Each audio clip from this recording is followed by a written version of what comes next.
So let's move on to the ground survival aspect of this course. Now, we talked about this before. This is the last place I want to be. And the main reason for that is I can only really deal with one adversary. So if Sensei Joe had another friend with him and I'm grappling on the ground because I chose to be there, I can't deal with the other person. So they can just kick me in the face. All right? And that's the reality of ground fighting in a real self-defense situation.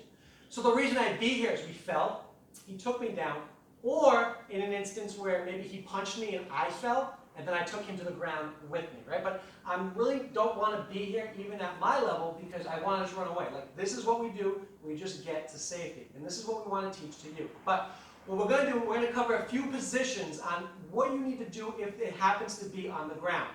So the first position we're going to teach you is the mounted position. So this is when your adversary is on the ground and you're on top. So a good rule of thumb is I always want to be on top of my adversary, especially in self-defense. There's things I can do when I'm below him, but when I'm on top, I have a lot more control.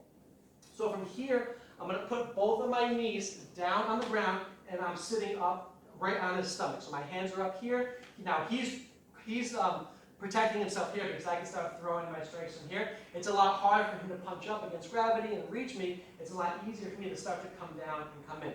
The reason why positioning is so important in a grappling or ground fighting situation is, especially if your adversary is bigger than you, you need to be able to control them. So if I'm in just some like random position, just sitting him, I'm like, he's going to throw me off, right? So I hit the ground, this is concrete, and then he starts to punch me. So this is the mounted position where my knees are down.